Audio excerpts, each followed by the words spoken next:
What is up, guys? It's me, the ALE Prince, and I am here to give you my WrestleMania Night 1 review. Finally finished the show. It just ended like 5 minutes ago. And this show was pretty. Oh, God. I don't think this show was planned the way it was. Let me explain what the hell happened. Now, for those of you who watched it live knows that there was a thunderstorm and there was bad weather. It was raining, and you know, the first 30 minutes we didn't even get to start. It was just people cutting promos, people doing this, people doing that. A lot of the crowd was getting some rain jackets. A lot of stuff was happening in the first 30 minutes, just promos and hype promos. The production was pretty bad. As far as there was a part where Kevin Owens was cutting a promo and then it cut off. Then they showed the video package to Drew McIntyre versus Bobby Lashley, and they forgot to turn down the microphones for the the commentators, not Michael Cole, the ones that are doing the upstairs. I forgot what they're called. The kickoff panel. Yes, them. Their microphones weren't, and I'm like, shut the fuck up, you idiots! Just turn their fucking microphones. Oh my god, it was so fucking bad. It was like, I couldn't take it anymore. But eventually, after 30 minutes, we finally get everything to normal. And oh, that's right, Titus O'Neil and Hulk Hogan are the hosts, so they have to come out, have their entrances, have this overly long fucking promo that it got to the point where people were fucking booing. It was terrible. And I was like, Jesus Christ, let's just get a fucking match already. And sure enough, finally, Drew McIntyre and Bobby Lashley open up the show. And the match, it took a while to get interesting considering the fact of what happened previously. So it took a while for the crowd to kind of like get into this, but they cheered. Drew McIntyre's entrance, they actually like botched it. Drew McIntyre was supposed to put the sword in, but then it kind of like fell off as he did. It was pretty embarrassing. But the match itself was pretty good. And by the shock of everybody, Bobby Lashley won. Yes, we all thought this was going to lead to Bobby Lashley just being a transitional champion and holding it from Drew McIntyre. We all thought that. And honestly, we were hooked. We were like, yeah, do that. And no, we were wrong. Bobby Lashley ends up becoming the WWE champion once again. He's still your reigning defending WWE champion. Oops, dropped something. And now it looks like Brock Lesnar's coming back. Not it wasn't confirmed or anything, but they had um they had what's it called there's been like talks like there's a reason why Bobby Lashley's champion is because they want Brock Lesnar to come back, and rightfully so. But where does this leave Drew McIntyre? And I thought about it. I think he should go to SmackDown. I think he'd be a great addition to SmackDown. Drew McIntyre. I don't know what the universal picture would look like. That will be discussed tomorrow. But I wouldn't be shocked if they try to do McIntyre and Reigns because like Drew McIntyre needs somewhere else to go. And how perfect would it be for Drew McIntyre to be the one who dethrones Roman Reigns? After all, he has yet to beat him, so it's a perfect story to tell. So whatever you do, don't mess it up, WWE. You cannot mess up um, potential one of a kind dream matches like this one. So I mean, the match already happened, but there's ways to work around it now. Hopefully, they actually pull it off. So we'll see. I don't think this is the end for Drew McIntyre. A lot of people think once you lose, it's the end for you. It's like no, Drew better not go to the U.S. title picture or the IC title picture. You know, he needs to stay at the world title picture where he belongs. Stop. Just not everybody can be John Cena and do the U.S. Open Challenge after being a world champion all your life. No, do not do that. Oh, this was bad. The next match, Natalya and Tamina won the tag team turmoil match. I really hope that the Riott Squad won, but no, they gave it to Tamina and Natalya. And I guess they're supposed to be baby faces, but they booed them and they cheered the Riott Squad throughout. And one of the stupidest, like I swear to God, this ring announcer needs to get fucking fired. Like, what a fucking idiot. Uh, he says, the Riott Squad has been eliminated. My bad. Mandy Rose and Dana Brooke have been eliminated. That was him. Like, what the fuck? What a fucking idiot. Like, what a fucking stupid. And that's the only thing people are going to remember that. And believe it or not, Mandy Rose tripped during her entrance. Now, that one wasn't that bad because, like, I mean, I get it. It was raining. Speaking of that reminds me the crowd was doing pretty good. You know, they cheered, they did their job. Like I'll get more into the crowd. The arena itself, it was alright. I don't think it was the big old thing that everybody's talking about. Like, oh, this is an amazing rings entrance. It was alright. I'm pretty sure this is what 36 was supposed to look like, but because of what happened, you know. Yeah, but Natalya and Tamina are apparently gonna face Jackson Baszler on the following episode, so I can't wait for that. On the following night on WrestleMania. Goddamn, I'm worse than the ring announcer. Goddamn. Cesaro defeats Seth Rollins in what's going to be the most overrated match on the card. I already see people they're gonna give it 4 stars, 4.5. It was not. Now, the story was can Cesaro finally have a good singles match? And yeah, he did a good job. This was a good match, not a great match as people are going to claim it to be. People are even going to say this is the match, and I'm like, get the fuck out of here with that. But it was a bit stupid in the sense that, so I get the story that they were going to do where the second Cesaro gets Seth Rollins' legs, he's going to spin him around. And I get the story that Seth Rollins is trying to get away with it. But he spins him for almost a good fortune of this match. He spins Seth Rollins like 3 fucking times, and then eventually he does his signature move, the one that's like this. I forgot what it's called. And Cesaro gets his victory. Great for Cesaro. Great that Seth Rollins was willing to put him over, and great booking. Finally, Cesaro gets his big moment at WrestleMania. Now, does this mean this is the end for Cesaro? Please do not just like have him have this victory and it leads to nothing. He needs. I'm not saying give him the Universal Championship. Do not do that. He should be in the IC title picture. I am shocked to this day that Cesaro never became an IC champion. I suggested over and over that he should have been the IC champion when he was a Paul Heyman guy, but that never occurred to them, and that was pretty stupid of them. That could have been a great reign, honestly. If Cesaro was champion with Paul Heyman, IC champion, oh my god, the fucking people would have skyrocketed for that. That would have been awesome. But yeah, so anyways, I'm glad that Cesaro finally get his victory. And I hope this doesn't mean that Seth Rollins go like honestly, if he goes to the IC title picture, I'm all for it. He's one of those people that could benefit that IC title reign because him back in the world championship picture, we all know how bad that was. Well, at least as a baby face. As a heel, he's doing fantastic. Oh, by the way, I love Seth Rollins' new entrance. It's Burn It Down, and it kind of gave me a Metallica vibe. Like I really like the entrance. Like I swear next year if they get lyrics to that, they should perform his song live. Like that's how good it was. AJ Styles and Almost defeated the New Day for the Raw Tag Team Championship. So AJ Styles is officially a Grand Slam champion. And isn't it funny that AJ Styles went from main eventing WrestleMania with The Undertaker in Undertaker's final match ever in WWE in that epic Boneyard match. And now AJ Styles is winning the Raw Tag Team Championships.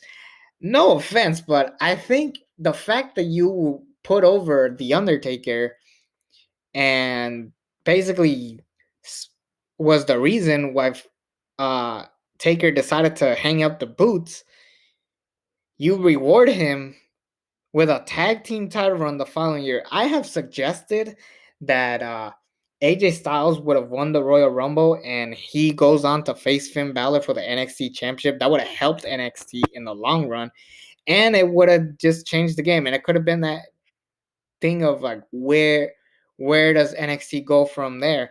And hell, freaking AJ didn't even have to go over on that match.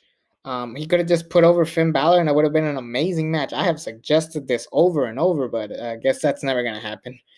But the main focus of this match was whether or not they were gonna make Almost a star, and he does a good job at not selling any of the big moves. But yeah, this is gonna get tiresome really quick. Like I guarantee you, once we go back to crowds forever, once we truly go back to normal, yeah, people are just gonna boo this man forever. They liked him at this night. They actually were cheering him, but this run with Almost is gonna get tiresome really quick. And I'm just telling you how it is. This was all right of a match. It did its job of like making Almost a star, and for the most part, it was just a 2-on-1 handicap match between AJ and Woods and Kofi. By the way, I love that Biggie was willing to come out and give him that epic entrance that they never got to do last year. So that was cool that they did that. Braun Strowman defeated Shane McMahon, and I am sorry, but this match was awful. I know that Shane did this super insane spot like he always do. He almost fell on his fucking head. That is so insane. But this match was garbage. It was so Braun Strowman comes out. Elias and Jackson Riker, aka Gunner, beat him up with guitars. He goes into the steel cage. Shane gets a couple punches in. Braun Strowman beats the shit out of him. They walk around all over. It's just a chase. And this match should have been 4 minutes. 4 minutes at best. It should have been uh, Shane gets help from Elias and Jackson Riker. Uh, Shane thinks he's going to win. Braun Strowman gets up. Shane runs away, tries to escape the cage. Braun catches him, throws him, power slam, 1, 2, 3. That's what should have been the match. This dragged on for 10 minutes. No, no, no. That was a cool spot, honestly, too, with Braun breaking the cage, but this was way too damn long. It was so ridiculous. And yeah, sometimes the best matches are the ones that know how long they have to be. There's a reason why the 18 seconds is as popular as it is, even though people hated it at the time. Um, Hell, even the Shield versus Kane and the Outlaws at WrestleMania 30, like that match did its job of just having the Shield looking strong over a bunch of old dudes. Granted, they should have had a better spot at WrestleMania that year, but you get what you get. Anyways, yeah, this was a yeah. I wasn't the highest on this match. To me, either this or the tag team turmoil match was the worst match on the show. They were both pretty bad. Like that's honestly what drags this show. Like this is WrestleMania 9 worthy. Like that's how bad it is. Now we get on to The Miz and John Morrison versus Damian Priest and Bad Bunny. Now, the beginning of this had The Miz and John Morrison um, coming out with a bunch of bunnies. They're rapping, they're lip syncing to a song that they wrote, and they can't even remember their own lyrics. That's fucking embarrassing. The video package took forever. I don't know what the hell happened. This video package was way too damn long. But anyways, Damian Priest comes, does his entrance. Bad Bunny comes out in a truck, like the same truck from his music videos. If you guys watch his music videos, you should know. Like I saw the Booker T music video. It's basically that truck. By the way, Booker T was on commentary for this match. Whatever. And the match happens, and to our surprise, Bad Bunny learned some wrestling moves. He wasn't great, but he was good. He was entertaining. This match, again, dragged on way too damn long. This was 15 minutes, believe it or not. That's not counting entrances and everything. And yeah, this was pretty this is pretty long. It was all right. It wasn't horrible. It was just eh. This was honestly one of the slightly better matches on the show, believe it or not. Bad Bunny did I forget the name of that fucking move. The hurricane, I think it was called. I forgot what it was called. It was when you have your opponent under your opponent's head under your legs, no homo, and then you make like a flip. Like I forgot what that move is called, but that was fucking awesome. Bad Bunny did study for this match. It was his dream to have a WWE match, so it's great that he had his little moment. And hopefully, Damian Priest goes on to do some great stuff in the mid card division. I suggest that you put him in the U.S. title picture. I think he'd be a great United States champion. Now, let's hope that just because Bad Bunny is gonna go back to perform and do his thing, I hope this doesn't mean they forget about Damian Priest, because they did the same thing with Rob Gronkowski. But I have high hopes that Damian Priest will get a proper push. After all, he has the same uh, vibe of Aleister Black, which is a guy that they did want to push. They just poorly did it, and they have beef with his wife. But that's besides the point. I enjoyed this match. It was pretty solid. It was. I was a little bit shocked at how how this match came about, but it did its job. Oh, before I get to the main event, let's talk about Bailey. So Bailey came out like somewhere in the middle of this, like bugging Michael Cole. Even Michael Cole was like, "God damn it!" This was pretty funny. They introduced the Hall of Fame. It was good to see the Hall of Famers get their moment, the class of 2020. I'm sorry for Batista, but I'm pretty sure he'll be. Hopefully, he gets inducted in the class of 2023, because I am expected to go at WrestleMania 39. It takes place in Los Angeles, so please, people, no more fucking pandemics, no more none of this nonsense shit. Like, get your shit together. Joe Biden, don't fuck this up. Don't fuck this country up. Anyways, I guess so. My what's it called? My thing my streaming service shut down in the middle of the Hall of Fame highlights. And I guess Bailey is gonna have another segment next week. She's gonna have a ding dong hello segment, and the rumor is that Becky and Ronda are gonna come back, and I definitely am excited to see that. I think night two deserves like a little segment. Like, it's not that long of a card. It should be solid, and yeah, let's just hope that Bailey, if she's not gonna have a match, at least give her a segment. She deserves it. Like, she carried the women's division in 2020, so the least you could do is reward her with a great segment. But now we go down to the main event. Sasha Banks, the SmackDown Women's Champion, versus the Royal Rumble winner, Bianca Belair. It is so great to know that both Royal Rumble winners are going to headline WrestleMania back to back.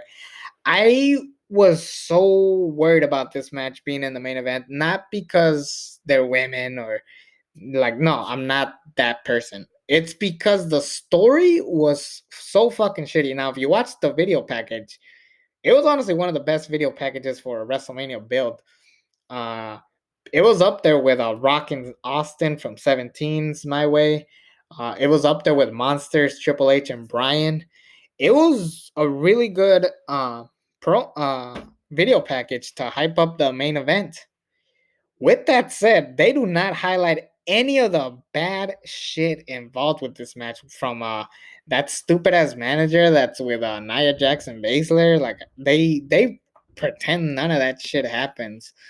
But yeah, it did its job and it was great. I love the Macho Man resemblance from Bianca Belair. That was awesome.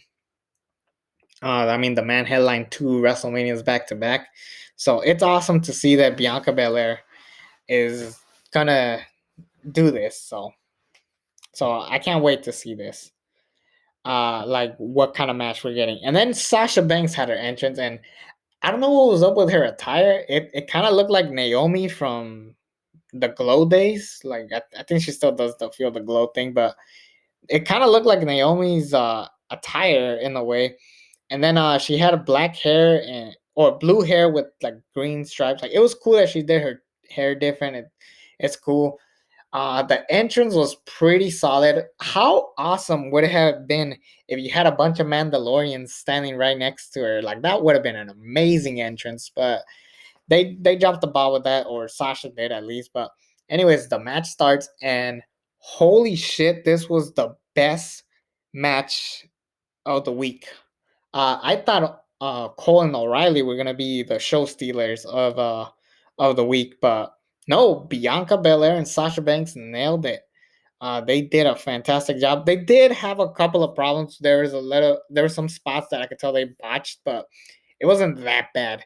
And I was afraid that because the show overall was not that good, that I don't know what the hell they were thinking. So one of two things happened. Either A, Vince tried to make the show so bad that people would be hyped for Belair and Banks, or two, he made uh the show drag on for as long as it did, just so people could get bored of Banks and Belair. Whatever the reason is, both of those excuses are fucking stupid. This should have been so for starters, the crowd was great. They they're honestly pretty smart. This crowd was pretty smart. They knew what to react to and what not to react to. And I'm glad that we're back to crowds. Granted, it'll probably only be for these 2 nights, but who knows? Maybe down the road, eventually we're gonna go back to crowds, and hopefully we go back to indoor WrestleManias, because after the first 30 minutes of this show, I guarantee you they're gonna cut that part out. Like on the replay, they're gonna cut that entire 30 minutes out. I bet money they're gonna do that. But anyways, Belair and Banks, they steal a show. They tell a good story. There's even a part where Sasha Banks chokes Belair with her hair. That was a cool spot. There's a part where Sasha Banks runs away. Belair picks her up and she carries her all the way to the ring. That was awesome. There's a lot of good showing, but it felt like there was a point where Belair, I think they told her she was gonna win, and she just kind of spoiled it in the beginning. She was already crying, and I was like, okay, that kind of gave it away. So, and this is no fault to Belair. You don't know how to react when you're gonna headline the. You're gonna be the second women's main event ever, and you're gonna be winning the match. So that's great. Congratulations to Belair. She really deserves it. This match was great. The match was awesome. The kickouts were great though. Oh my god, when they hit 3, the crowd fucking jumped. They like there was a point they actually showed this in the crowd, but at the crowd there was a guy who jumped and I think he almost fell out. And I believe even Bianca Belair's family was there, so it was great. How cool would it have been to break kayfabe and have Montez Ford, her husband, show up? But no, honestly, I'm glad he didn't, because this was her moment and she truly deserves it. Her 2020 was a bit of a mix up, but I think it paid off in the long run, and I'm glad that we got uh, this match. It was a great match and rightfully earned the main event spot. Like I said, I was worried because the story was shit, but then if you think about it, every fucking match was built to crap. So yeah, what could you do? But Bianca Belair is your new SmackDown Women's Champion. I'm excited for this. She truly deserves it. I know Sasha Banks has yet to win a WrestleMania match, but come on, would you have done anything different? Um. Anyways, that is my review for WrestleMania 37 Night One. What did you guys think of Night One? Honestly, for me, I'd just go back to watch Belair and Banks. That was the only thing worth it. Lashley and McIntyre was good, but it wasn't anything to run back home to. But that was no fault to him. That was the second best match of the night, and I guess the third best match was Cesaro and Rollins. But that's a very overrated match. I just know people are gonna think it's the best match of the night. It's not. But yeah, that's my honest opinion on WrestleMania 37 Night 1. I'm excited for Night 2 because honestly, every match here, it seems like every match that I wanted to see was in this card, particularly. So let's hope that night one is just as good, um, or better. Let's say better because, yeah, like I said, just watch the main event. It was worth it. It's me, the ALE Double X Prince. Subscribe to this channel if you haven't already. And until then, I'm out.